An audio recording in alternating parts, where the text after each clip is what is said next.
Good afternoon and welcome to Global TV Media News. I'm Wuyi Agbomofwegbe. President Bola Tinubu has said Nigerians will continue to reap the rewards of his administration's new economic reforms after the time of sacrifice needed to transform the nation. The president in Lagos at a reception in his honor by the Lagos state government said his administration would work tirelessly to ensure that the country is brought back from the economic brinks to that of economic resilience.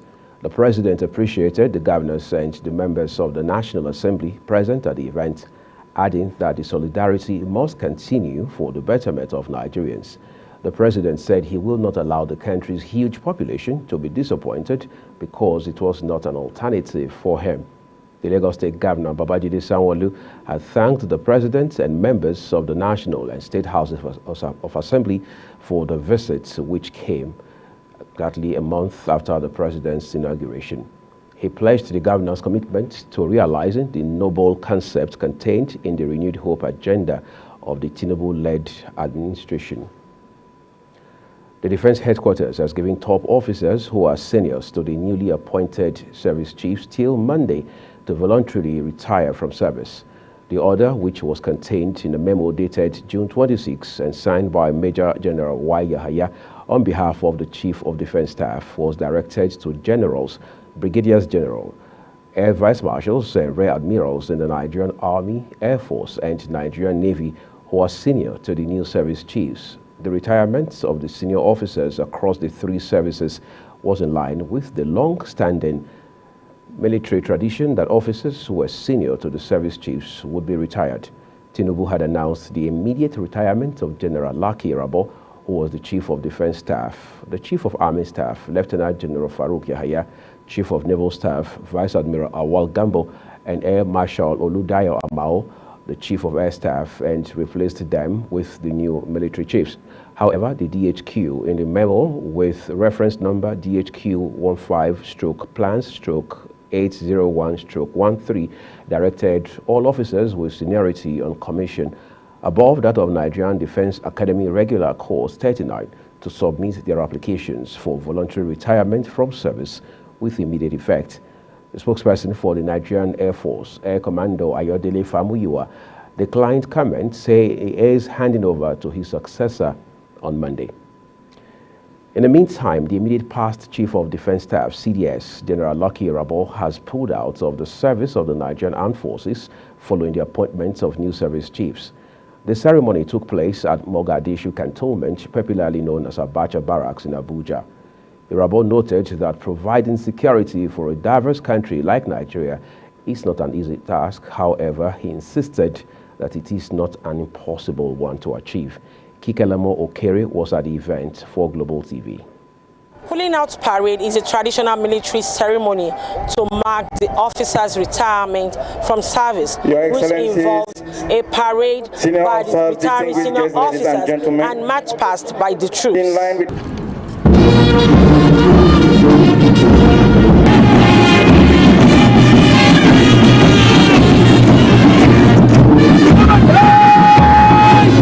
In a valedictory speech at the ceremony, General Lucky Irabor says the debt the country owes to men and women who serve in the armed forces cannot be paid in full. He expressed satisfaction with his service in the military, saying that he is leaving the armed forces today bigger and stronger than he met it. Of Nigeria today, bigger, stronger, and more capable to deliver on its constitutional mandates and national security functions. I acknowledge the outstanding efforts of our courageous men and women in uniform.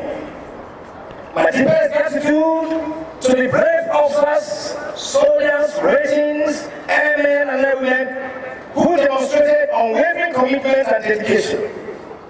Your services and courage and the line of duty are unparalleled.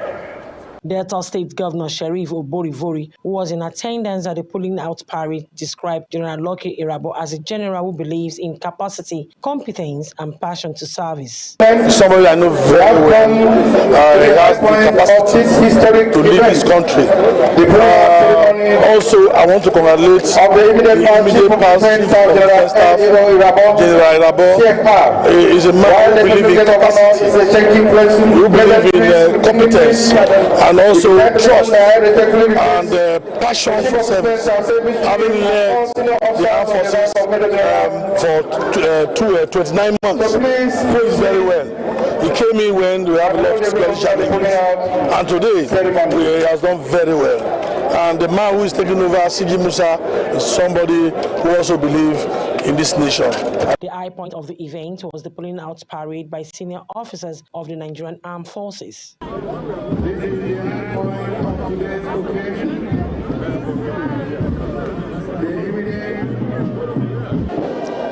Change remains constant in everyday experience.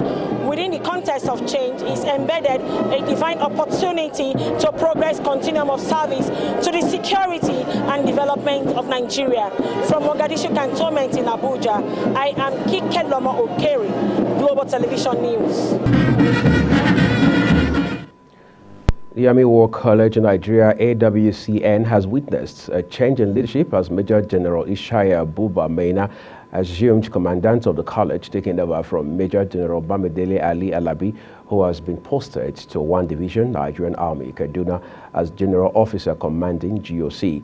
The transition ceremony was held at the college conference room of the institution on June 30, 2023. In his farewell remarks, outgoing Commandant Major General Alabi expressed his heartfelt appreciation to the entire staff of the college for their unwavering support during his tenure. He acknowledged their collective efforts in elevating the college's standards and emphasized the importance of extending the same support and cooperation to the new commandants. Major General Alabi reflected on the remarkable accomplishments achieved under his leadership and attributed them to the dedication and commitment of the college staff. He urged them to continue striving for excellence and to offer their utmost support to the new commandant as he assumes leadership of the college. The military troops of the 4 Special Forces Command, Doma, Nasarawa State, have arrested 12 suspected rail track vandals at Agwan-Yara in Kiana local government area of the state. The acting Deputy Director, Army Public Relations of the command, Major Joseph Afolashade, stated this during a press briefing on Friday. He said on June 15, 2023, troops of the command, during a routine patrol, had intercepted 5 suspected rail track vandals at an abandoned railway station between Agwan-Yara and Angwara communities of Kiana local government area. According to him, the suspects were arrested with a large quantity of rail tracks loaded into 12 tire trucks, adding that in the course of the investigation, the troops arrested additional 7 suspects on June 18 who made conventional statements. Afolashade revealed that in a bid to be set free by the army, the suspects had allegedly offered a bribe of 5 million naira to officers of the command, which was rejected. As we take a look at other stories now, the Academic Staff Union of Universities, ASU, has rejected the Core Curriculum Minimum Academic Standards, CCMAS, prepared by the National Universities Commission, NUC. The union said it was nightmarish, a threat to quality education, and an erosion of powers of the University Senate in Nigerian universities. National President of ASU, Emmanuel Oshodoke, said it was inexplicable that NUC prepackaged 70% CCMAS contents that were being imposed on the Nigerian university system, adding that university senates, who are statutorily responsible for academic program development, were left to work on only 30%.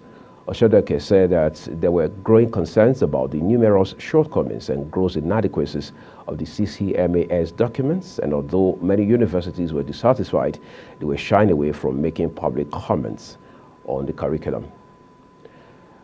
You're watching the media news here on Global Television, coming to you live on Star Times channel 276 from Nigeria's capital, Abuja. Do well to follow us across all of our social media platforms. The handle is at Global TV NG. And when the media news returns, NCC orders telecoms operators to attend to mobile subscribers within 30 minutes. We'll be back with these and more stories for you shortly after this break. Don't go away.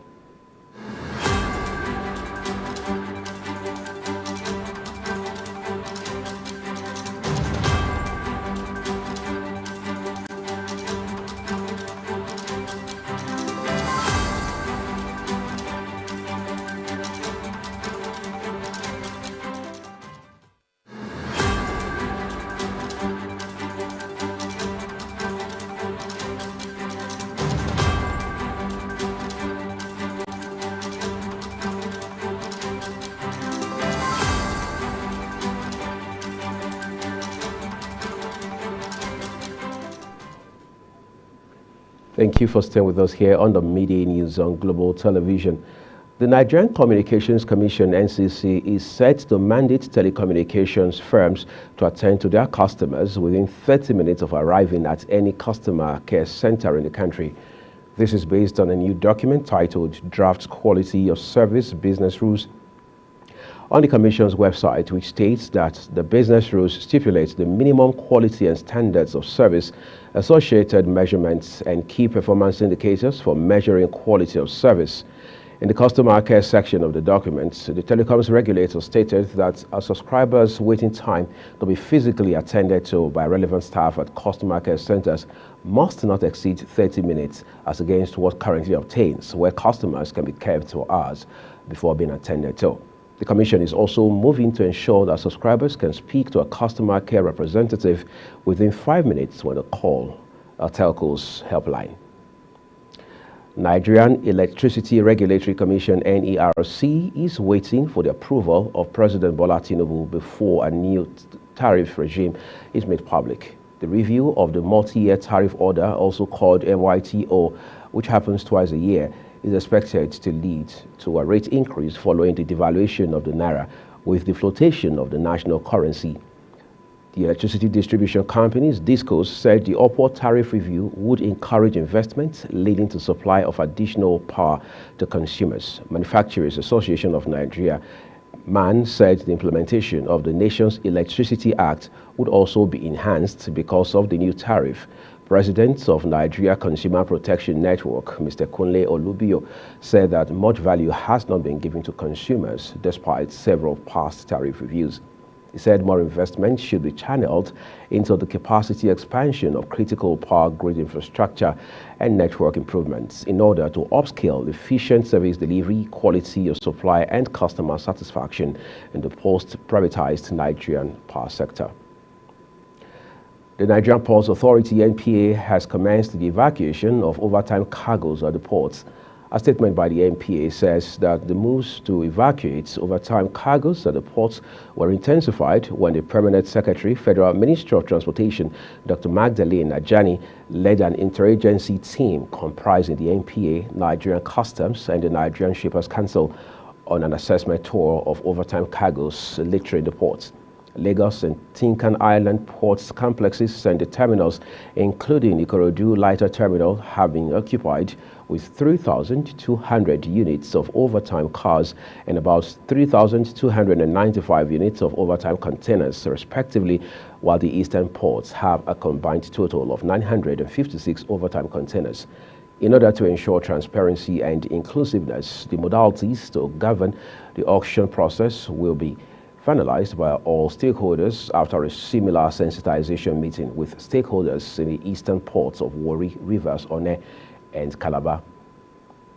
Oil marketers have projected that the pump price of petrol could rise above 700 naira per litre in northern Nigeria starting from July. Michael Satuyi, National Controller Operations, Independent Petroleum Marketers Association of Nigeria, IPMAN, says prices could rise to above 700 naira in the north once independent marketers start importing products from July.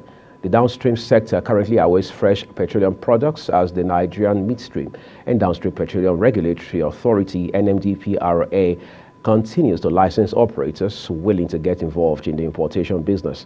The Executive Secretary, Depot and Petroleum Products Marketers Association of Nigeria, Olufemi Adewale, said the NMDPRA was currently licensing more importers. He said arrangements were on full speed for fresh products from July, adding that prices of products would depend on market fundamentals.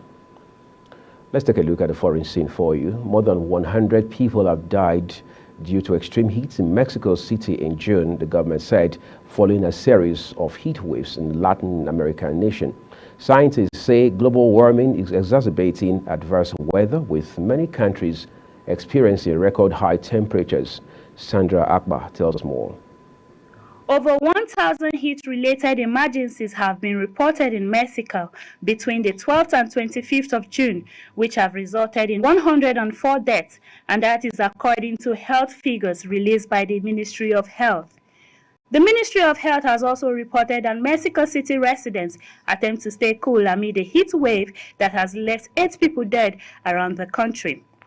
Authorities had also reported 8 deaths between April 14th and May 31st, bringing the total of 112, stating that the main cause was heat stroke followed by dehydration. Mexico's northern regions reported the most fatalities, with 64 deaths recorded in the northeastern state of Nuevo León and 19 in neighboring Tamaulipas, bordering the U.S. state of Texas, which has also been hit by extreme heat. Health Ministry says in Mexico, a maximum temperature of 49 degrees Celsius was recorded this week in the northern state of Sonora. Let's cross over to Europe now, where France President Emmanuel Macron has rushed home from an EU summit for a crisis meeting after a third night of protest over a policeman's killing of a teen, saw cars torched, shops ransacked and hundreds arrested. Police sources said that rather than pitched battles between protesters and police, the night was marked by pillaging of shops, reportedly including flagship branches of Nike and Zara in Paris. Judith Peters of our foreign desk unrest completes follows the the report. fatal shooting of 17-year-old Nail, whose death has revived long-standing grievances about policing and racial profiling in France's low-income and multi-ethnic suburbs. Ahead of the meeting, French Prime Minister Elisabeth Borne said the government was considering all options to restore order, including declaring a state of emergency. 40,000 police were deployed in several cities overnight, in municipalities around Paris, and bans on public gatherings in Lille and Tourcoing in the country's north. The riots are a fresh challenge for the president, who had been looking to move past some of the biggest demonstrations in a generation sparked by a controversial rise in the retirement age. Judith Peters reporting for Global TV News. And now to entertainment, Naomi Campbell has announced the birth of her son in her latest Instagram post. Campbell, who began her career at the age of 15, is currently single, but is not letting that deter her from her motherhood aspirations. In the post, the 53-year-old doted on the newborn, calling him a true gift from God. Her caption read, "My little darling, know that you are cherished beyond measure and surrounded by love from the moment you graced us with your presence. A true gift from God, blessed. Welcome, baby boy," the supermodel added. As we turn to sports now, the Nigeria Basketball Federation has engaged coach Rena Wakama as head coach for Team Nigeria women's basketball team for 2 years. The federation made the announcement on a tweet on Friday. The Tigers have been without a head coach since Ortiz Hughley resigned from his role with the 5-time Afro Basket champions in 2022. Wakama, who hails from River State, is a former national team player and currently an assistant coach at Stony Brooks University in the United States. And now for the rest of sports, let's join Fidelis Iyegovena. That's what we'll leave it here on the news. Thank you everyone for watching. Remember, we came to you live from Abuja, Nigeria's capital. We are on Star Times channel 276, and you can follow us across all of our social media platforms using the handle at Global TV NG. Thank you once again for watching. I'm Uyag Mofwegbe. Enjoy the rest of your afternoon.